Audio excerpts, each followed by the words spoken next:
पिछले कुछ दिनों में भारत ही नहीं बल्कि विश्व के अन्य कई देशों में भेदभाव की घटनाओं में काफ़ी वृद्धि हुई है। अमेरिका में जॉर्ज फ्लॉयड की मृत्यु, वेस्ट इंडीज के पूर्व क्रिकेटर डेरेन सैमी के द्वारा भारत में खेले जाने वाले आईपीएल मैचों के दौरान नस्लीय भेदभाव किए जाने का रहस्योद्घाटन और उत्तर भारत में दक्षिण व उत्तर पश्चिम भारत के लोगों के साथ किए जाने वाला भेदभाव के प्रत्यक्ष उदाहरण हैं। ये उदाहरण हमेशा ही होते रहे हैं और कब तक होते रहेंगे इसके बारे में कुछ कहा नहीं जा सकता। इसका एक ही समाधान है और वो है शिक्षा। तो इसके बारे में आज हम बात करेंगे, जानेंगे। भारत में अस्पृश्यता की घटनाओं में समाधान के संदर्भ में मूल अधिकारों की व्यवस्था की गई है, लेकिन इस संदर्भ में व्यवस्थित रूप से विधि निर्माण की आवश्यकता है, जिसका भारत में काफ़ी अभाव है। स्वतंत्रता के बाद किसी भी प्रकार के भेदभाव से सामाजिक ताने बाने को संरक्षण प्रदान करने के लिए भारत में समानता का नारा बुलंद किया गया और समानता का अधिकार भी हमें प्राप्त है। भारत में समानता के अधिकार को इतना महत्व देने का कारण यह था कि भारतीय जन समाज को इस बात का एहसास हो सके कि प्रत्येक व्यक्ति संविधान के सम्मुख एक समान है, किसी भी प्रकार का भेदभाव नहीं किया जाएगा। भेदभाव के विरुद्ध संरक्षण प्रदान करने के लिए विधि बनाने की दिशा में प्रयास करते हुए लोकसभा सदस्य शशि थरूर ने 2017 में एक निजी विधेयक भी प्रस्तुत किया था। तो भेदभाव को मिटाने के लिए समानता का अधिकार हमें प्राप्त है। तो सबसे पहले हम ये जानें कि समानता का अधिकार क्या है। तो हमारे संविधान के भाग 3 में अनुच्छेद 14 से 18 तक के उपबंध समानता के अधिकार के अधीन वर्णित किए गए हैं, जो इस प्रकार है कि अनुच्छेद 14 में लिखा है कि भारत के राज्य किसी भी व्यक्ति को विधि के समक्ष समता से या विधियों के समान संरक्षण से वंचित नहीं करेगा। प्रत्येक व्यक्ति, चाहे वह नागरिक हो या विदेशी हो, सब पर यह अधिकार लागू होगा। इसके अतिरिक्त व्यक्ति शब्द में संविधान, निगम, कंपनियां, पंजीकृत समितियां या किसी भी अन्य तरह के विधिक सम्मिलित हैं। फिर अनुच्छेद 15 में लिखा है कि इसमें यह व्यवस्था की गई है कि राज्य किसी नागरिक के प्रति धर्म, मूल वंश, जाति, लिंग या जन्म स्थान से लेकर किसी भी प्रकार का भेदभाव नहीं करेगा। इसमें अनुच्छेद 15 की दूसरी व्यवस्था में यह भी है कि कोई नागरिक केवल धर्म, मूल वंश, जाति, लिंग, जन्म स्थान या इनमें से किसी भी आधार पर दुकानों, सार्वजनिक भोजनालयों, होटलों, सार्वजनिक मनोरंजन के स्थान में प्रवेश या पूर्वतः या अंशतः राज्य निधि से पोषित या साधारण जनता के प्रयोग के लिए समर्पित कुओं, तालाबों, स्नान घाटों, दायित्व, निर्बंधन या शर्त के अधीन नहीं होगा। यह प्रावधान राज्य एवं व्यक्ति दोनों के विरुद्ध भेदभाव का प्रतिषेध करता है, जबकि पहले वाला जो था केवल राज्य के विरुद्ध ही प्रतिषेध का वर्णन था। अनुच्छेद 16 में है कि राज्य के अधीन किसी पद पर नियोजन या नियुक्ति से संबंधित विषयों में सभी नागरिकों के लिए अवसर की समानता होगी। अनुच्छेद 17 में है कि अस्पृश्यता को समाप्त करने की व्यवस्था और किसी भी रूप में इसका आचरण हमेशा ही निषिद्ध रहेगा। अनुच्छेद 18 में सभी प्रकार की उपाधियों का अंत। अब हम ये समझेंगे कि भेदभाव का मुख्य कारण क्या है। भारत सहित किसी भी देश में होने वाले भेदभाव का मुख्य कारण पूर्वाग्रह है। अब पूर्वाग्रह से समझते हैं कि इसका मतलब है कि व्यक्ति में संचित वो भावनाएं जिसके कारण वह व्यक्ति किसी व्यक्ति अथवा समूह के प्रति सकारात्मक या नकारात्मक सोच रखता है। सामान्य रूप से सामाजिक विकास के दौरान व्यक्ति जिन परिस्थितियों में रहता है, उनके आधार पर उसके मन में पूर्वाग्रह उत्पन्न होता है। पूर्वाग्रह से प्रभावित व्यक्ति वास्तविकता से अनभिज्ञ रहते हुए विशेष समूह के लोगों के प्रति भेदभावपूर्ण व्यवहार करने लगता है। अब पूर्वाग्रह से किस तरह की समस्याएं होती है, ये भी समझ लेते हैं। पितृसत्तात्मक समाज में महिलाओं से भेदभाव उनके मन में हीन भावनाओं का संचार करता है।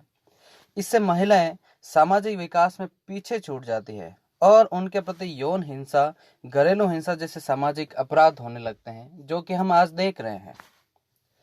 इसके अलावा नस्लीय भेदभाव एक प्रमुख कारण पूर्वाग्रह है।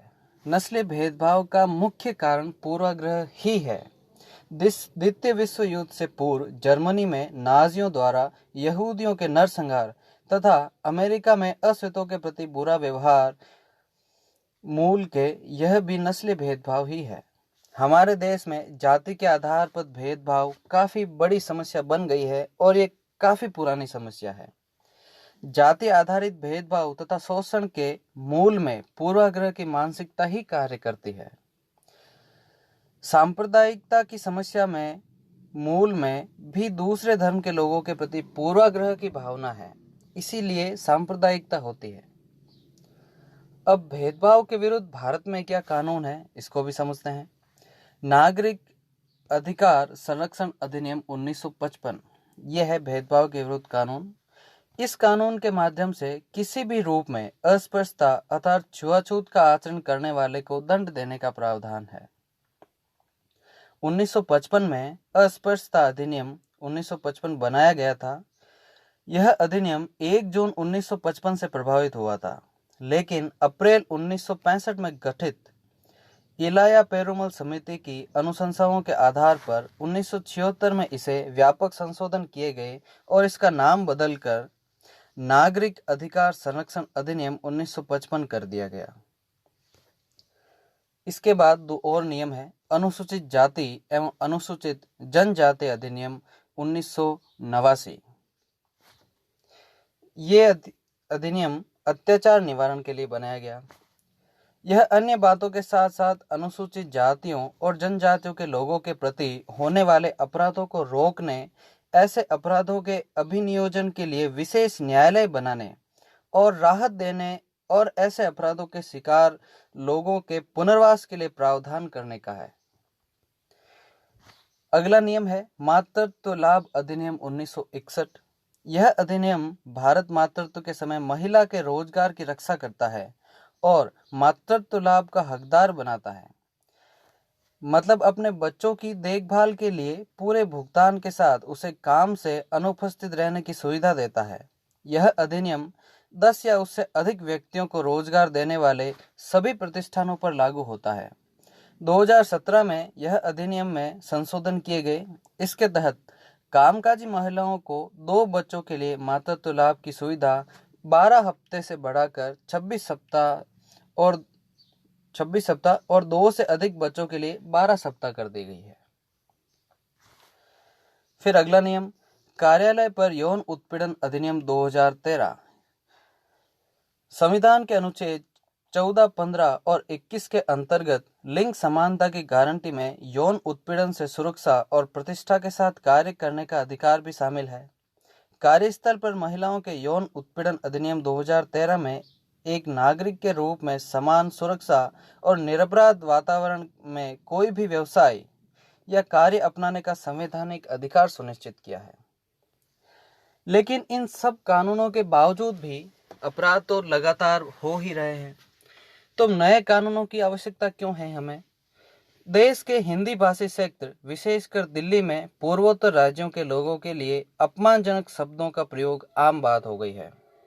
यह बात और भी गंभीर तब हो जाती है जब नस्ल भेदी व्यवहार मिजोरम के पूर्व मुख्यमंत्री लाल थनहवला और असम से आने वाले अंतर्राष्ट्रीय मुक्केबाज शिव थापा के साथ भी किया गया। दिल्ली में अरुणाचल प्रदेश के छात्र नीडो तान्या की मृत्यु नस्लवाद की मानसिकता से ग्रस्त कुछ लोगों द्वारा की गई और मारपीट में उसकी हत्या हो गई। गैर वर्ण को लेकर भी हमारे समाज में एक विशेष प्रकार का आरक्षण है। अखबार के वैवाहिक विज्ञापन केवल सुंदर और गोरे वर्ण की कन्या को खोजते ही दिखाई देते हैं। यानी रंग भेद भारत में काफी अंदर तक है। टीवी पर सौंदर्य प्रसाधन के विज्ञापन भी कम नहीं है। इन्होंने गोरे रंग को सीधे सफलता से जोड़ दिया है। इनके विज्ञापनों में सांवले रंग की युवती जैसे इनका उत्पाद का इस्तेमाल नहीं कर सकती या फिर एडवर्टाइजमेंट नहीं कर सकती। तो हमेशा रंग भेद हम अपने आसपास कहीं ना कहीं हर तरह के एडवर्टाइजमेंट में देखते हैं। बिहार और उत्तर प्रदेश के लोगों के साथ मुंबई में किया जाने वाला व्यवहार तो संता बंता के नाम पर कई बार अखबारों में चुटकुलों के रूप में भी छपता है। तो भारत में इस प्रकार की मानसिकताएं हो रही है और इसका मुख्य कारण है पूर्वाग्रह। धर्म के प्रति पूर्वाग्रह, रंग के प्रति पूर्वाग्रह, जातियों के प्रति पूर्वाग्रह, अपने स्टेटस को लेकर पूर्वाग्रह, अमीरी गरीबी से लेकर पूर्वाग्रह। इस तरह के हजारों पूर्वाग्रह बनते हैं हमारे, हम जिस तरह की परिस्थितियों में रहते हैं। और इसका दोष किसे दिया जाना चाहिए? इसका दोष तो हमारा पूरा सिस्टम है, हमारी मानसिकताओं को दिया जाना चाहिए, क्योंकि एक व्यक्ति इसका दोषी नहीं है, पूरा समाज इसका दोषी है। अब संपूर्ण समाज को ही इस दोष को निवारण करना होगा।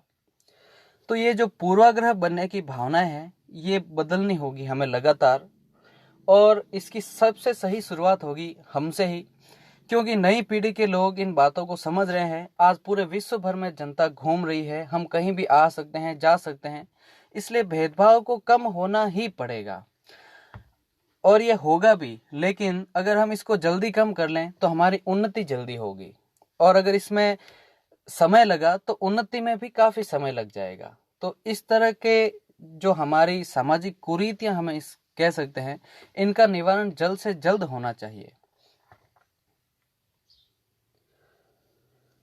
भारत महात्मा गांधी का देश है, राष्ट्रपिता है वो इस देश के, और उन्होंने दक्षिण अफ्रीका में रंग के आधार पर हुए अपमान के कारण नस्ल घृणा के विरुद्ध आंदोलन छेड़ा था।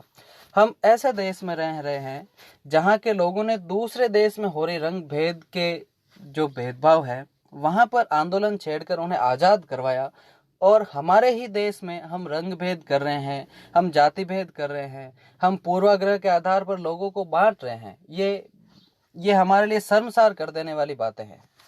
तो हमें इसको ध्यान में रखना ही चाहिए।